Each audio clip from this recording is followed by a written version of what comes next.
Welcome to my channel అముస్ని 2024 అండి.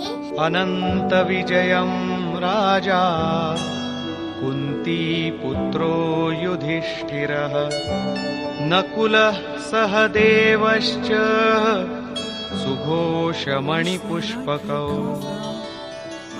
కుంతీ పుత్రుడు యుధిష్ఠిర మహారాజు అనంత విజయం అను పేరుగల శంఖాన్ని పూరించాడు. కర్తవ్యానికి రూపమైన కుంతి మరియు ధర్మానికి రూపమైన యుధిష్ఠిరుడు. ధర్మం మీద పట్టు ఉంటే అది అనంత విజయం, అనంత పరమాత్మనిలో స్థితిని కలిగిస్తుంది. యుద్ధే స్థిరః యుధిష్ఠిరః. ప్రకృతి పురుషుడు క్షేత్రజ్ఞుల సంఘర్షణలో స్థిరంగా ఉంటే, మహాదుఃఖం వలన కూడా విచలితులవ్వకపోతే, ఒకరోజు ఏదైతే అనంతమో, దేనికైతే అంతం లేదో అటువంటి పరమతత్వం అయిన పరమాత్మునిపై విజయం లభింపచేస్తుంది. నియమ స్వరూపుడైన నకులుడు సుఘోషం అనే పేరుగల శంఖాన్ని పూరించాడు. నియమం ఉన్నతమవుతూ ఉంటే అశుభం నశిస్తూ పోతుంది, శుభం ప్రకటితమవుతూ ఉంటుంది. సత్సంగ రూపుడైన సహదేవుడు మణిపుష్పకం శంఖాన్ని పూరించాడు. మనీషులు ప్రతి శ్వాసను బహుమూల్యమైన మణి అని అన్నారు. హీరా జైసీ శ్వాస బాతో మే బీతీ జాయ్. మణి వంటి శ్వాస మాటలలో వ్యర్థమైపోతుంది. సత్పురుషుల వాక్కులను వినగలిగితే అది ఒక సత్సంగం. కాని యథార్థమైన సత్సంగం ఆంతరికమైనది. శ్రీకృష్ణుని వాక్కుల ప్రకారం ఆత్మయే సత్యం, సనాతనం. చిత్తం అన్ని వైపుల నుంచి కూడా కట్టుబడి ఆత్మతో సాంగత్యం చేస్తే అదే వాస్తవిక సత్సంగం. ఈ సత్సంగం చింతన, ధ్యానం మరియు సమాధితుల అభ్యాసం ద్వారా లభిస్తుంది. సత్యం సాన్నిధ్యంలో ధ్యానం పట్టుబడిన కొద్దీ ఒక్కొక్క శ్వాస పైన అధికారం లభిస్తూ ఉంటుంది. మనస్సుతో సహా ఇంద్రియాలు నిరోధించబడుతూ ఉంటాయి. ఏ రోజైతే అవి పూర్తిగా నిరోధించబడతాయో అప్పుడు అసలు వస్తువు ప్రాప్తిస్తుంది. వాద్య యంత్రాలలాగా చిత్తం ఆత్మతో, స్వరంతో స్వరం కలిపి మిళితమైపోవడమే సత్సంగం. భౌతికమైన మణి కఠినమైనది, కాని శ్వాస అనే మణి పుష్పం కంటే కూడా కోమలమైనది. పుష్పం పూర్తిగా వికసించిన తరువాత, లేకపోతే కోసిన తరువాతనే వాడిపోతుంది. కాని మీరు తరువాతి శ్వాస వరకు జీవించి ఉంటారనే గ్యారెంటీ ఇవ్వలేరు.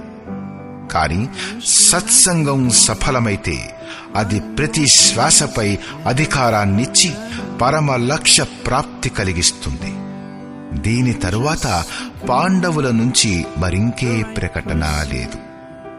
కాని ప్రతి సాధనం నిర్మలత్వం యొక్క మార్గంలో ఎంతో కొంత దూరం నడిపిస్తుంది. ఆ తరువాత ఇలా అంటారు: కాశ్యశ్చ పరమేశ్వాసః శిఖండీ చ మహారథః ధృష్టద్యుమ్నో విరాటశ్చ సాత్యకిశ్చాపరాజితః. శరీర రూపమైనది కాశీ.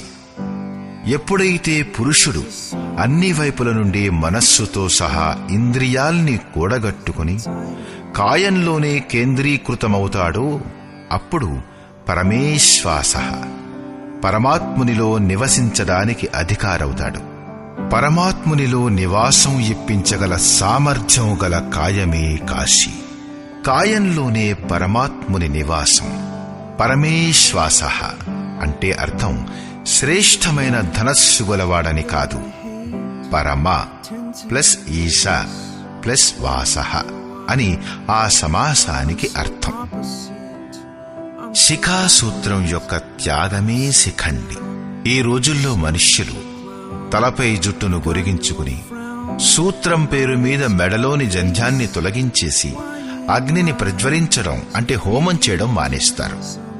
దానితో వారి సన్యాసం పూర్తయిపోయింది. అలా కానే కాదు. వాస్తవానికి శిఖ మీరు పొందవలసిన లక్ష్యానికి ప్రతీకం మరియు సూత్రం సంస్కారాలకు ప్రతీకం. ఎప్పటి వరకు పరమాత్ముని పొందడం మిగిలి ఉందో సంస్కారాల సూత్రం తగులుకుని ఉంది.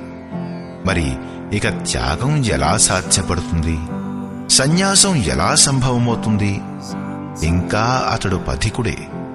ఎప్పుడైతే ప్రాప్తవ్యం లభించిపోతుందో, తగులుకుని ఉన్న సంస్కారాల సూత్రం తెగిపోతుందో, అటువంటి పరిస్థితిలో భ్రమ పూర్తిగా లుప్తమైపోతుంది.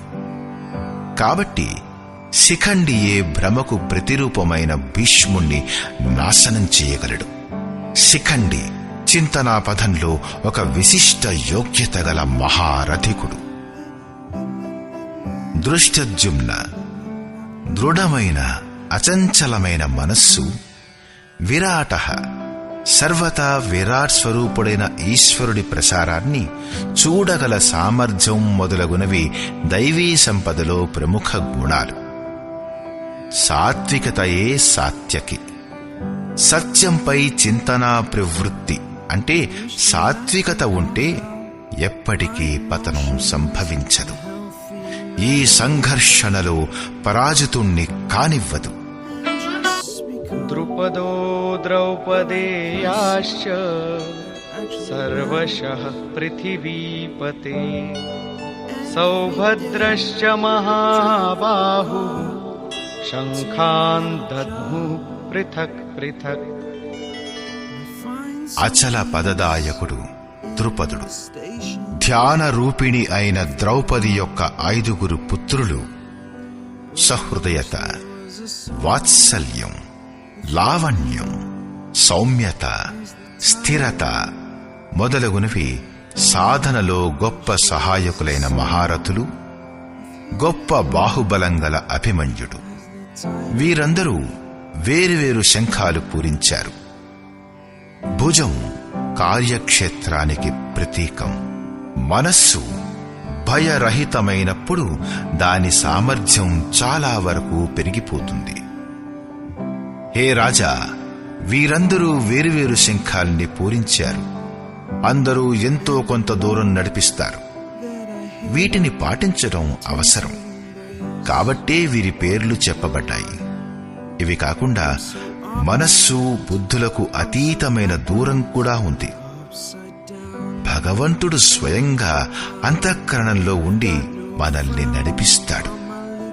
ఇటు దృష్టిగా మారి ఆత్మలో నిలబడతాడు, అటు స్వయంగా ఎదురుగా నిలబడి తనను పరిచయం చేసుకుంటాడు.